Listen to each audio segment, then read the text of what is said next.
दोस्तों welcome to a new chapter called mechanical properties. और mechanical properties के अंदर हम जो जो प्रॉपर्टीज देखने वाले हैं वो हम देख लेते हैं। वो क्या क्या, वो एक एक्सपेरिमेंटल प्रॉपर्टीज के थ्रू देखने वाले हैं। वो है, मान लीजिए वो अपने बचपन में भी एक एक्सपेरिमेंट किया था। वो था एक स्पेसिमेन था, उस स्पेसिमेन को आपने फोर्स लगाया, फोर्स मान लो पी फोर्स इधर लगाया और पी फोर्स इधर लगाया। पी फोर्स लगाने के बाद आपने क्या किया, इसका एक्सटेंशन हुआ और आपने एक एक्सटेंशोमीटर लगा दिया जिससे आपको पता चले कि आखिरकार असल में एक्सटेंशन हुआ कितना।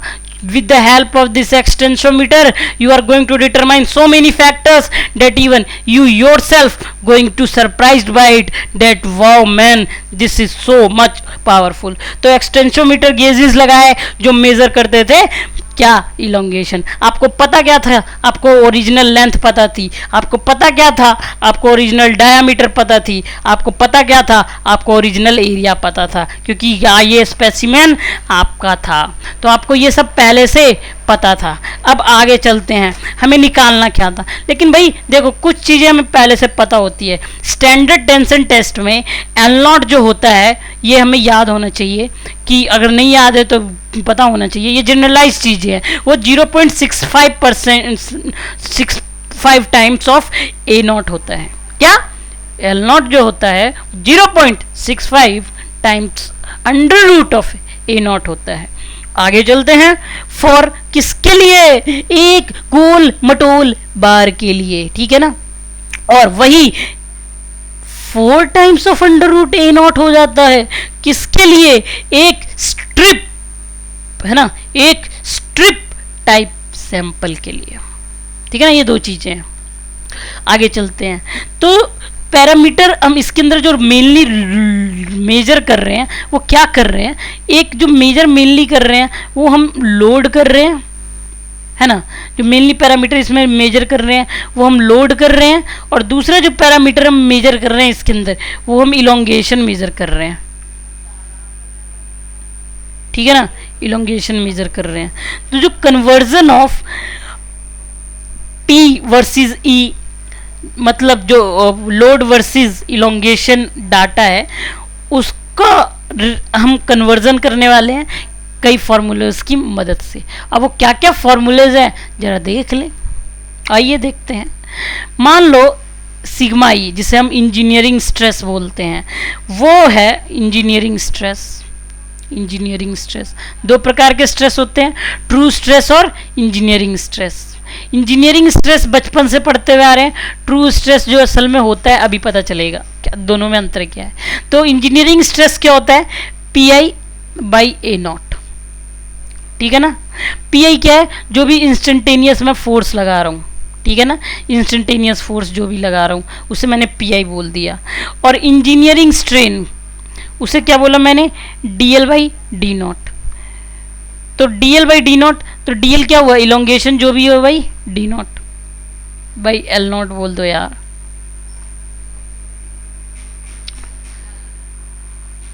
डी नॉट नहीं, वॉट एवर यार, एल नॉट डी नॉट जो भी लेंथ लेनी है, यही हो गया। अब देखो यार, ट्रू स्ट्रेस आया। ट्रू स्ट्रेस होता है पी आई बाई ए आई। अब क्या डिफरेंस क्या हुआ, इंस्टेंटेनियस लोड और instantaneous force by instantaneous area. क्योंकि इसके अंदर हम एरिया कांस्टेंट मानते हैं, लेकिन सोचो यार, जैसे जैसे मैं फोर्स लगाऊंगा वैसे वैसे इलोंगेशन होगा। अब जब इलोंगेशन मान लो इतना हो गया, अब ये इलोंगेशन हो गया तो ये थोड़ा पतला हो जाएगा ना। ये इलोंगेशन इतना हो गया तो ये थोड़ा पतला हो जाएगा, क्योंकि फोर्स लगाने से ये थोड़ा इलोंगेशन हो गया तो ये थोड़ा पतला हो जाएगा। और जैसे जैसे मैं फोर्स लगाऊंगा तो ये पतला होता जाएगा ना। तो एरिया आप कांस्टेंट कैसे मान सकते हो, पहले मान लो ए नॉट था तो अब ये एरिया कम हो गया ना पहले से। तो चूंकि स्ट्रेस क्या होता है, फोर्स अपन में एरिया, तो उस हिसाब से स्ट्रेस चेंज हो जाएगा। तो जो ट्रू स्ट्रेस होता है वो डिफर होता है ना फिर इंजीनियरिंग स्ट्रेस से। तो इसलिए हम क्या होता है, ट्रू स्ट्रेस में क्या होता है, एरिया जो होता है हमारा इंस्टेंटेनियस होता है। और इसका फॉर्मूला जो रिलेशन होता है इंजीनियरिंग स्ट्रेस से वो होता है sigma is equal to 1 plus strain engineering strain. तो सिग्मा ई यानी engineering stress is multiply by 1 plus engineering strain is equal to true stress.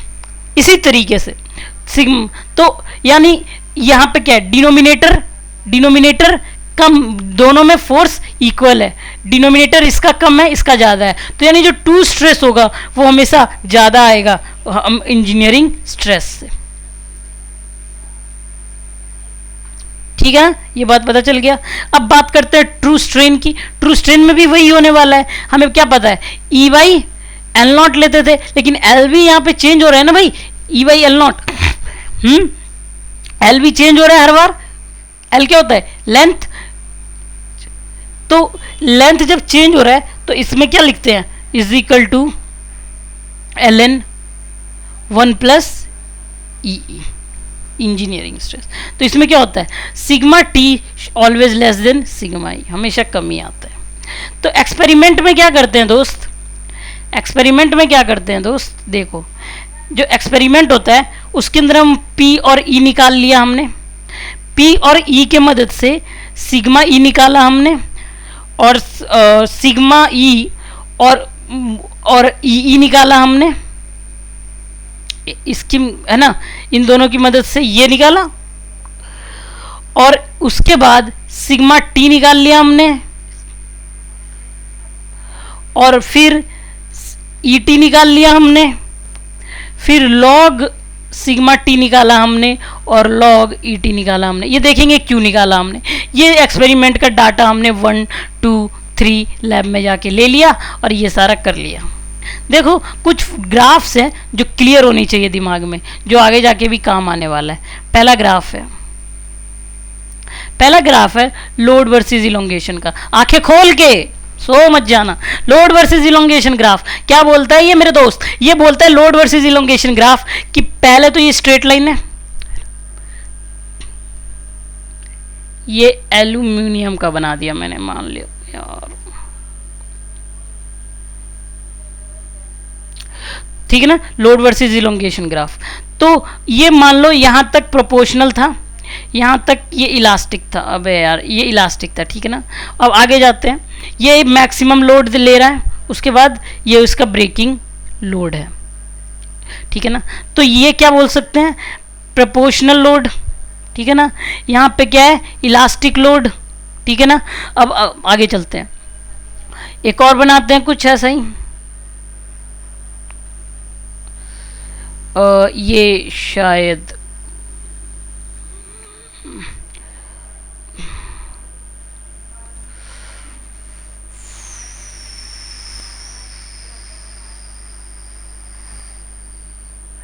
दो ग्राफ इसमें एडजस्ट करने की कोशिश कर रहा हूं मैं। तो ये कुछ ऐसे गया,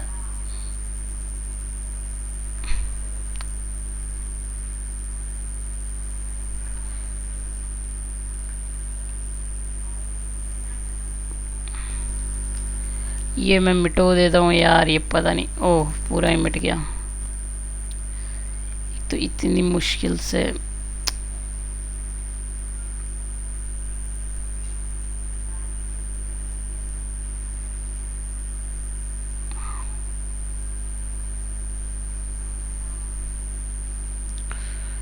maximum load. This is called upper yielding point, this is called lower yielding point, my dear friend, and we are here load versus elongation graph and we are in superfast राजधानी। अब तो खाने का भी ऑप्शन आ गया, आज के newspaper में शायद आपने देखा हो, आप खाना मना कर सकते हैं। अब आगे चलते हैं, तो this is called upper yielding load, upper एल्डिंग load, this is called lower एल्डिंग load, भाई मेरे दोस्त लोअर एल्डिंग लोड। और ये जो पूरा यहाँ से यहाँ तक ये जो खिचड़ी बनी है, इसे बोलते हैं एल्ड, इसे बोलते हैं एल्ड पॉइंट इलोंगेशन, इसे बोलते हैं एल्ड पॉइंट इलोंगेशन। अब आगे चलते हैं, दिस इज मैक्सिमम लोड मेरे दोस्त, maximum load, and this is breaking load. अगर इसी का मैं engineering stress versus engineering strain graph बनाऊं और सही में एक्सपेरिमेंट करके देखूं, लैब में जाऊं, अपना दिमाग खपाऊं और देखूं, तो कुछ ऐसा आएगा। इसमें जो ये आएगा इसे बोलते हैं अपर एल्ड पॉइंट, और ये आएगा इसे बोलते हैं लोअर एल्ड पॉइंट। और उसके बाद ये जो रीजन है इट इज इलास्टिक, और ये जो रीजन है इट इज प्लास्टिक। और आपको पता होना चाहिए this is ultimate tensile strength. What is ultimate tensile strength यार? Highest stress before fracture is ultimate tensile strength, that is called breaking stress। ठीक है ना? अब ये जो रीजन है इलास्टिक, क्योंकि यहां से नीचे आपको पता है इलास्टिसिटी का मतलब क्या होता है। Region 1 is elastic and region 2 is plastic. अब इसी का मैं बनाता हूं एक स्ट्रेस वर्सेस स्ट्रेन ग्राफ।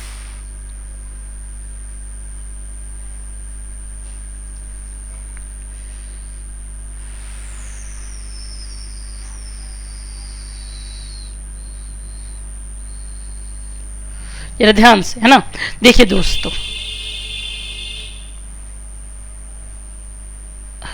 तो मैं ए बी सी जो भी डी और ई देख लेते हैं क्या हुआ। तो B is called proportional stress because stress is Hooke's law is valid up to B. C is called elastic limit. After the removal of the force, it is going to completely regain its shape. So there is difference between proportional limit and elastic limit. But in many courses they don't donate this difference. For example, in books of SOM, because as the material is hard and brittle, so their elastic limit and proportionality stress are approximately coincident on each other, so they didn't emphasis on this.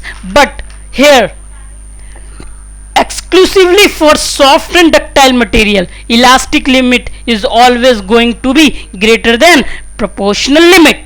That is what we are going here is soft and ductile like aluminium. So here we are again, it is proportional limit and it is elastic limit. So and the reason below the proportional limit is called elastic reason, and after that is called plastic deformation. ठीक है, इतना हो गया। Okay, UTM this is highest stress before fracture, this is breaking stress, this is sigma E and this is okay, this is okay. And there are some terms, my dear friend, I am going want to discuss with you. First term is called proportional stress. It is defined as the highest stress to which stress is proportional to strain, or we can say Hooke's law is valid. Second is called elastic limit. Here point C is elastic limit. It is defined as the highest stress up to which the material is within the elastic deformation. Elastic limit is always greater than proportional stress for soft and ductile material, but for hard and brittle material they are approximately same. For mild steel, elastic deformation is upper yield point. You can say this is for mild steel. Okay, now yield stress. What is yield stress, my dear friend? It is almost the constant value of stress at which the material exhibit significant permanent deformation without strain hardening is called stress, is called yield stress. So this here it is the reason of happening of strain hardening. Okay, so before that the constant value of stress at which the material exhibit significant permanent deformation without strain hardening is called yield strength, is called yield stress. So you know, before strain hardening the reason is called yield stress. Again, for the safety of engineering design, lower yield point is considered as yield stress of the material. So in this case, lower yield point is considered as yield stress of the material. For a few material, for example molybdenum, cadmium and low alloyed steel, low carbon steel exhibit weld yield point. Many non-ferrous material, copper, aluminium और and जो precious होते हैं सोना, चांदी, platinum, gold और there alloys, वो कभी भी वेल डिफाइंड यील्ड पॉइंट नहीं दिखाते. इस कारण से हमें एक नया साइंटिफिक टर्म डिफाइन करना पड़ा जिसे हम क्या बोलते हैं, प्रूफ स्ट्रेस बोलते हैं. और ये एक इंडेक्स होता है यील्ड स्ट्रेस का. अब घंटा बजता है दिमाग में, इस प्रूफ स्ट्रेस को कैसे निकाले. अब इस प्रूफ स्ट्रेस को निकालने का एक ही तरीका है, वो है कि प्रूफ स्ट्रेस को हम डिफाइन करते हैं कि specific amount of permanent deformation in the material. वो define as a stress, proof stress is define as a stress which result in a specific amount of permanent deformation in the material. अगर example की बात करें, proof PRWF proof stress example की बात करें, तो जब मैं बोलता हूँ 0.2% ऑफ प्रूफ स्ट्रेस, इसका मतलब होता है कि 0.002% of permanent strain in material. अब निकालते कैसे हैं, तो हम क्या करते हैं कि मान लो AB एक लाइन थी, AB एक लाइन थी, AB ये रहा स्ट्रेस वाली AB एक लाइन थी, उसके पैरेलली हम एक लाइन ड्रॉ करते हैं और जहाँ पे एक कटोरा होता है, जैसे कि 0.002 यहाँ आ रहा है, तो यहाँ से पैरेलली ड्रॉ करते हैं स्ट्रेन और उसे फिर वाई एक्सिस पे मैच कर देते हैं और यहाँ पे जो भी स्ट्रेस निकल रहा होता है उसी को हम क्या बोल देते हैं, प्रूफ स्ट्रेस. तो प्रूफ स्ट्रेस आपको निकालने का तरीका पता चल गया. तो इसे मान लो CD is parallel to AB. आगे चलते हैं. अब रिजाइलेंस बताया गया था, क्या होता है, रिजाइलेंस एनर्जी होता है जो मटेरियल एब्जॉर्ब करता है इलास्टिक डिफॉर्मेशन में. तो जो भी इलास्टिक डिफॉर्मेशन हुई, ये रहा इलास्टिक लिमिट से पहले, जो भी इलास्टिक डिफॉर्मेशन हुई, एरिया जो भी निकलता है उससे बोलते हैं रिजाइलेंस. ये एक इंपॉर्टेंट प्रॉपर्टी होती है मटेरियल की. क्यों भाई, क्योंकि ये बताता है कि कौन कितना शॉक एब्जॉर्ब कर सकता है, कितनी क्षमता है.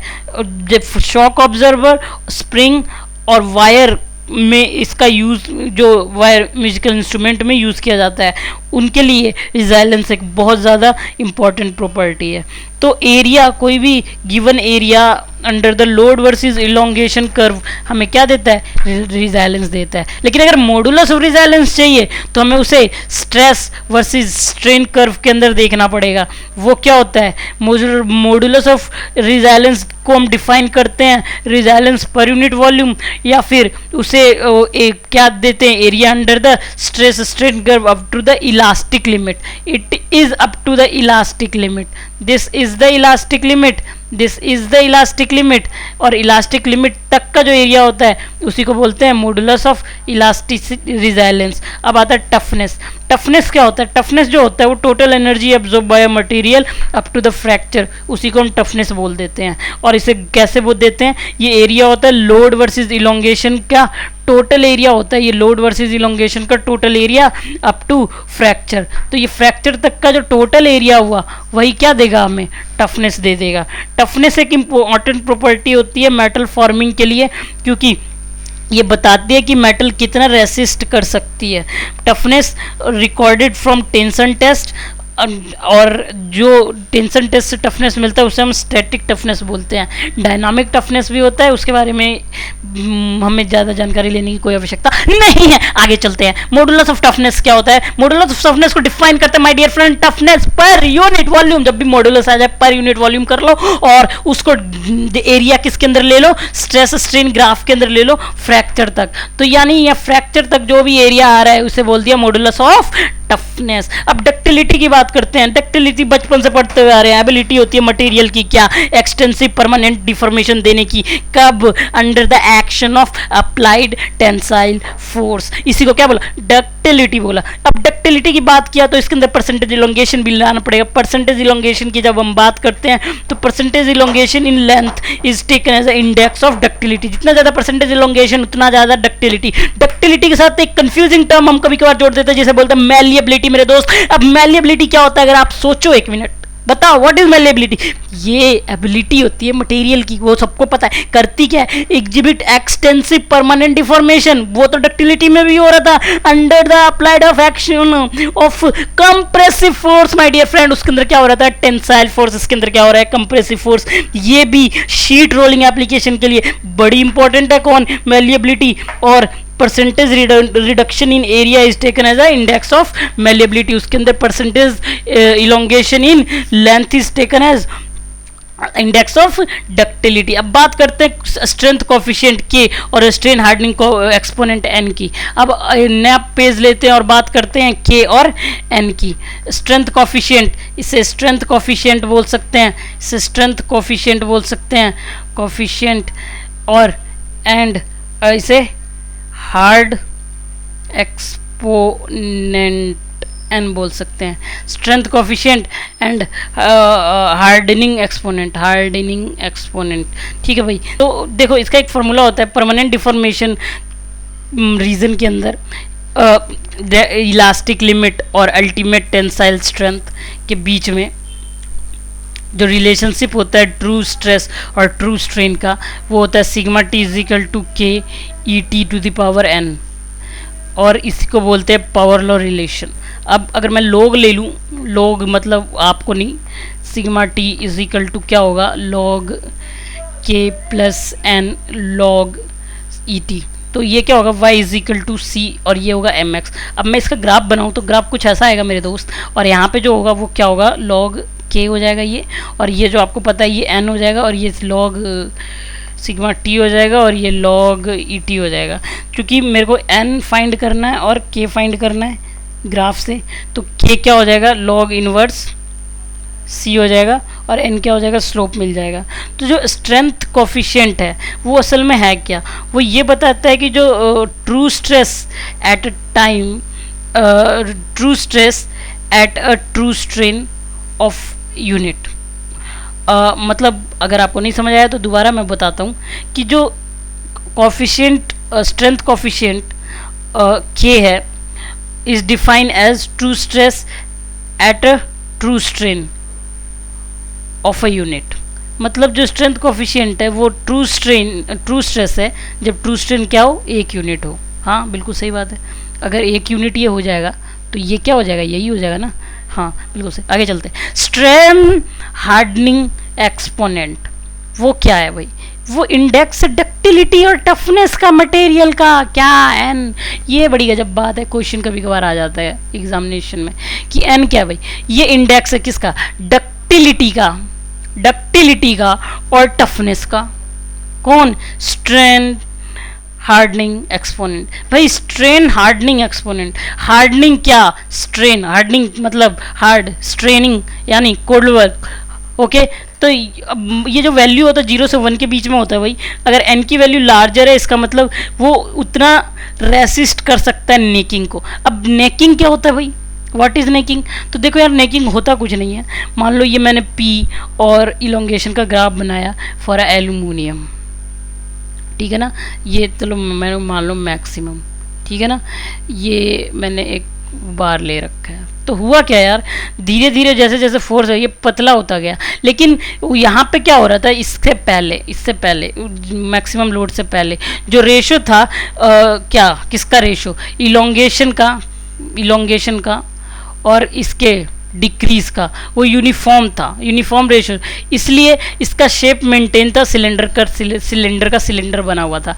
लेकिन इसके बाद जब मैक्सिमम लोड के बाद ये रेशो क्या हो गया, डिस्टर्ब हो गया, इसलिए शेप यूनिफॉर्म मेंटेन नहीं हो पाया और नेकिंग का फॉर्मेशन हो गया। असल में नेकिंग का फॉर्मेशन कैसे हुआ, इसके अंदर पोर्स का पहले बढ़ना फॉर्मेशन हुआ। ये जो पोर्स थे वो आपस में मिलके बड़ा फॉर्मेशन किया और ये वॉइड बना। वॉइड बनने के कारण बाद में नेक बनना पड़ा। तो उससे पहले यहाँ तक बोला जाए तो यूनिफॉर्म डिफॉर्मेशन रीजन है, और उसके बाद ये बोला जाए तो ये नॉन यूनिफॉर्म डिफॉर्मेशन रीजन है।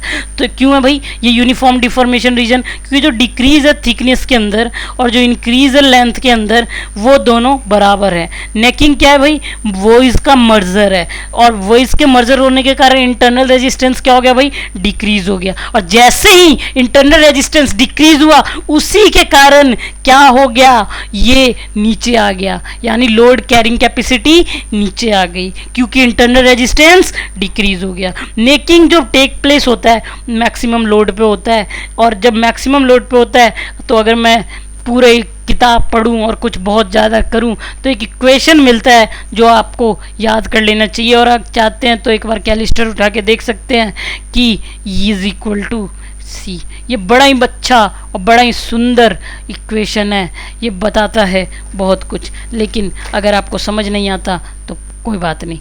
तो ये क्या बताता है कि अगर मैं इसमें दोबारा वैल्यू पुट करूं तो K N E T N minus one is equal to K E T N N is equal to E T, यानी नेकिंग के समय कुछ ऐसा जादू हो रहा है कि जब नेकिंग होता है तो ट्रू स्ट्रेस स्ट्रेन ग्राफ के अंदर स्लोप ट्रू स्ट्रेन के बराबर होता है, एन जो होता है वो ट्रू स्ट्रेन के बराबर होता है। अब एक स्टिफनेस टर्म ले लेते हैं। स्टिफनेस क्या होता है भाई? रेजिस्टेंस होता है। कौन ऑफर करेगा? मटेरियल ऑफर करेगा। किस लिए करेगा? इलास्टिक डिफॉर्मेशन या फिर इलास्टिक डिफ्लेक्शन के अगेंस्ट। ठीक है, आगे चलते हैं। ये डिटरमाइन कैसे करते हैं भाई? स्लोप डिटरमाइन करता है जो इनिशियल पार्ट होता है इंजीनियरिंग स्ट्रेस स्ट्रेन डायग्राम का या फिर ट्रू स्ट्रेस स्ट्रेन डायग्राम का। यहाँ से स्टिफनेस से क्या काम है हमारा? यहाँ यंग्स मॉडुलस से काम है बस भाई। यंग्स मॉडुलस क्या है भाई? यंग्स मॉडुलस वही आपको तो पता ही होगा, दोबारा यंग्स मॉडुलस क्या है तो ये रहा यंग्स मॉडुलस। ठीक है ना भाई? अप टू इलास्टिक लिमिट से पहले तक ये मान लो ये रहा यंग्स मॉडुलस। कुछ ऐसे मटेरियल ले लेते हैं, मान लो ये किसका होगा आप बता सकते हो क्या? सीधे गया अचानक से टूट गया, तो ये ऐसा किसके साथ होता है भाई? ब्रिटल मटेरियल के साथ होता है, जैसे कि ब्रास हो गया, ग्लास हो गया, और क्या हो गया? सिरेमिक हो गया। ये ब्रिटल मटेरियल ऐसा ही होता है, सीधे गए फिर धोखा दे दिया इन्होंने अचानक से। उसके बाद बात करते हैं पॉलीमर की भाई। पॉलीमर तो भाई अजीब से होते हैं भाई, तिरछे आड़े तिरछे ऐसे। ये पॉलीमर के साथ होता है भाई, पॉलीमर के साथ याद रखना, ये क्वेश्चन पेपर में आ रखे हैं पॉलीमर के साथ। और एक और ग्राफ लेते हैं जिसका मैं अलग ही पन्ने पे बनाना चाहता हूँ। ये ग्राफ ये रहा भाई। इस ग्राफ में क्या होता है? कार्बन कंटेंट वेरी कर रहा हूँ मैं, तो ये तो मैं सीधे ले जा रहा हूँ, यार एक नया पन्ना खोल लेता हूँ। ये रहा कार्बन कंटेंट वेरी कर रहा हूँ, ये मैं सीधे ले जा रहा हूँ। ठीक है ना? यहाँ फिर यहाँ